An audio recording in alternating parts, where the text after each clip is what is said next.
नमस्कार, मैं हूं अपराजिता सिंह। पीओ पटना में आपका स्वागत है। आज है 4 सितंबर, दिन गुरुवार। खबरों की ओर बढ़ने से पहले डालते एक नजर आज की सुर्खियों पर। बीपीएससी भर्ती 2025 प्रोफेसर और प्रिंसिपल के 590 पद आवेदन शुरू। मरीन ड्राइव विस्तार से बढ़ेगी पटना की कनेक्टिविटी। पीएम मोदी से पटना मेट्रो को जल्द मिलेगी हरी झंडी। नीतीश सरकार ने बढ़ाया इंटर्न डॉक्टरों का मानदेय। चलिए बढ़ते 21 बड़ी खबरों की ओर विस्तार से। बीपीएससी भर्ती 2025 प्रोफेसर और प्रिंसिपल के 590 पद आवेदन शुरू। बिहार लोक सेवा आयोग बीपीएससी ने साइंस, टेक्निकल और टेक्नोलॉजी विभाग के तहत सरकारी इंजीनियरिंग और पॉलिटेक्निक संस्थानों में भर्ती निकाली है।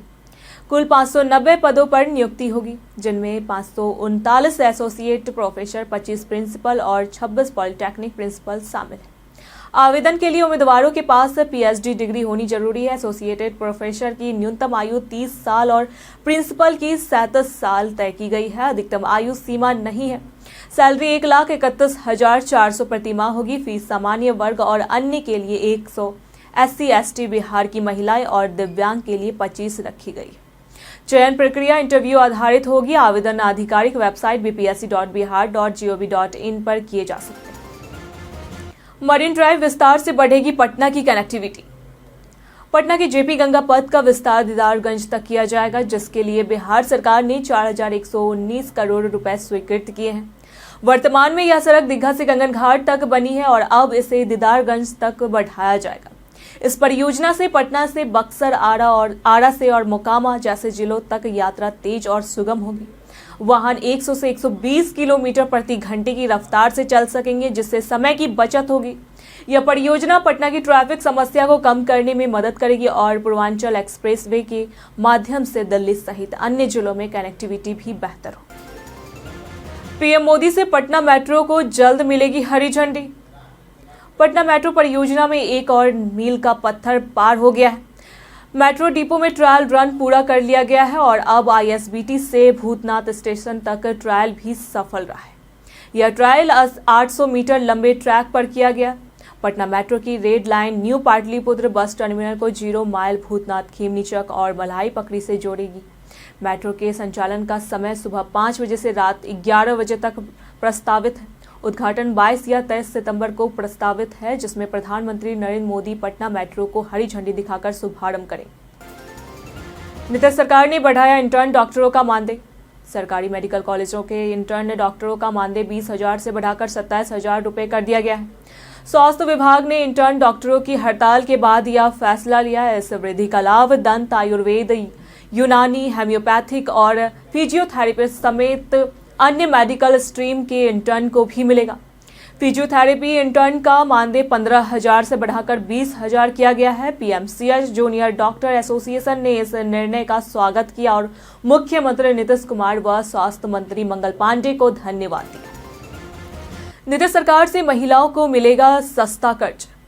बिहार सरकार ने जीविका निधि साख सहकारी संघ की स्थापना की है, जिससे 1.40 करोड़ से अधिक महिलाओं को कम ब्याज दर पर सस्ता कर्ज मिलेगा।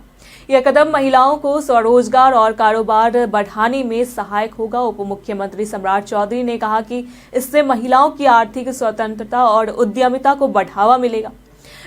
बिहार में पंचायत चुनावों में महिलाओं को 50% आरक्षण और सरकारी नौकरियों में 35% आरक्षण भी दिया गया है। राज्य में महिला शिक्षकों की संख्या 2 लाख से अधिक है और महिला पुलिस बल की सर्वाधिक है। सरकार ने महिलाओं को 2 लाख रुपए तक की आर्थिक सहायता योजना भी शुरू की है, ताकि वे आत्मनिर्भर बन सकें। बिहार चुनाव को लेकर बीजेपी की बड़ी रणनीति तैयार। आगामी बिहार विधानसभा चुनाव को लेकर केंद्रीय गृह मंत्री अमित शाह की अध्यक्षता में दिल्ली में भाजपा कोर कमेटी की बैठक होगी। इसमें पार्टी की सर्वे रिपोर्ट के आधार पर मजबूत और कमजोर सीटों का आकलन कर सीट शेयरिंग पर मंथन होगा। निष्क्रिय विधायकों के टिकट कटने की स्थिति और विपक्षी हमलों से निपटने की रणनीति भी बनाई जाएगी। राहुल गांधी की वोटर अधिकार यात्रा और मतदाता सूची में लापरवाही के आरोपों पर चर्चा होगी। सितंबर मध्य में चुनाव अधिसूचना की संभावना को देखते हुए प्रधानमंत्री मोदी सहित शीर्ष नेताओं की रैलियां पर भी निर्णय संभव है। भूमि विवाद निपटाने अंचल कार्यालयों में साप्ताहिक बैठक। अब थानों की बजाय हर शनिवार अंचल कार्यालय में साप्ताहिक बैठक होगी, जिसमें थाना अध्यक्ष, राजस्व अधिकारी और हल्का कर्मचारी मौजूद रहेंगे। इससे लंबित मामलों का समय पर निपटारा होगा और जनता को बार बार थाने आने की जरूरत नहीं पड़ेगी। करजा अंचल में 203 मामलों का निपटान कर बेहतरीन प्रदर्शन किया है। साहिबगंज थाना क्षेत्र में सबसे अधिक विवाद दर्ज है। अपर मुख्य सचिव ने इस व्यवस्था का कड़ाई से पालन करने के निर्देश दिए हैं ताकि भूमि विवाद जल्द सुलझे। 14 से 18 सितंबर तक होगा शिक्षकों का ट्रांसफर। बिहार में शिक्षकों का स्थानांतरण 14 से 18 सितंबर के बीच होगा। इसके लिए ऑनलाइन आवेदन 5 से 13 सितंबर तक लिए जाएंगे। स्थानांतरण रिक्तियों के आधार पर होगा और इसमें राज्य स्तर पर 3 जिलों का विकल्प देना होगा। अब तक 98,000 ऐच्छिक और 25,000 आपसी स्थानांतरण हो चुके हैं। बांका, जमुई और कैमूर में शिक्षकों की कमी अधिक है। राज्य में अब तक 2.33 लाख शिक्षकों की नियुक्ति हुई है और 2.5 लाख नियोजित शिक्षक राज्य कर्मी बन चुके हैं। पटना में गर्मी और उमस से राहत नहीं मिलेगी। पटना में मौसम उमस भरा बना हुआ है, जिससे लोग परेशान हैं। शहर में हल्की बारिश और गरज के साथ छींटे पड़ने के बावजूद गर्मी से राहत नहीं मिली। अधिकतम तापमान 34.1 डिग्री सेल्सियस और न्यूनतम तापमान 30.1 डिग्री सेल्सियस दर्ज किया गया है। मौसम विभाग ने अगले 3-4 दिनों तक तापमान में खास बदलाव की संभावना से इनकार किया है। 30 से 40 किलोमीटर प्रति घंटे की रफ्तार से हवाएं चल सकती है और गरज चमक के साथ हल्की वर्षा के आसार हैं। मानसून के कमजोर पड़ने से भारी बारिश की संभावना कम है, जिससे उमस बनी रहने की चेतावनी दी गई। हार्डिंग पार्क टर्मिनल से पटना जंक्शन की भीड़ होगी कम। पटना जंक्शन के पास बन रहे Harding park passenger train terminal को आर ब्लॉक फ्लाईओवर से सीधे जोड़ा जाएगा। इससे कंकड़बाग, कदमकुआं जैसे इलाकों के यात्री सीधे टर्मिनल पहुंच सकेंगे और जीपीओ से आर ब्लॉक तक सड़क जाम कम होगा। 80 पैसेंजर ट्रेनों को इस टर्मिनल पर शिफ्ट किया जाएगा, जहां 5 प्लेटफॉर्म और एयरपोर्ट जैसी सुविधाएं होगी। टर्मिनल से मेट्रो, सड़क और मल्टी मॉडल हब जुड़ेंगे। इससे पटना जंक्शन की भीड़ कम होगी और मेल एक्सप्रेस ट्रेन सुचारू चलेगी। निर्माण 18 महीने में पूरा होगा। टीआरई 4 से पहले होगी एसटीईटी परीक्षा, तारीखों की हुई घोषणा। बिहार में एसटीईटी परीक्षा 25 अक्टूबर तक होगी, जिसका रिजल्ट 1 नवंबर को आएगा। टीआरई 4 परीक्षा 16 से 19 दिसंबर के बीच आयोजित होगी और परिणाम 20 से 26 जनवरी तक घोषित होंगे। शिक्षक ट्रांसफर के लिए आवेदन 5 से 13 सितंबर तक होंगे, जिसमें 3 जिलों का विकल्प मिलेगा। वर्तमान में बिहार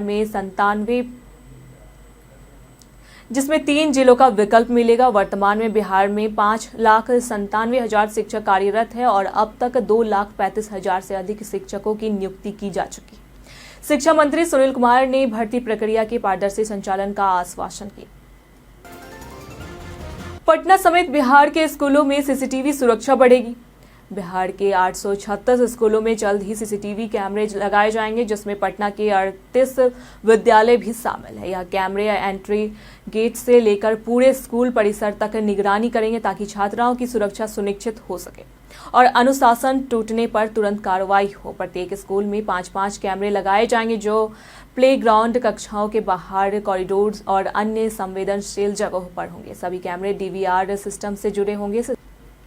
साथ ही एलईडी मॉनिटर लगाए जाएंगे ताकि शिक्षक लाइव फुटेज देखकर तुरंत किसी की संदिग्ध घटना पर कदम उठा सके। इस कदम से सुरक्षा व्यवस्था मजबूत होगी और अभिभावकों का विश्वास बढ़ेगा। राजगीर स्टेडियम से क्रिकेट को मिलेगा नया जीवन। बिहार सरकार ने राजगीर में नया cricket stadium Bihar cricket association को सौंपने का निर्णय लिया है, जिससे राष्ट्रीय अंतर्राष्ट्रीय मैचों का आयोजन संभव होगा। खेल संरचनाओं के लिए 574.33 करोड़ रुपए मंजूर किए गए हैं। हर साल 5 पुरुष और 5 महिला खिलाड़ियों को सरकारी नौकरी मिलेगी।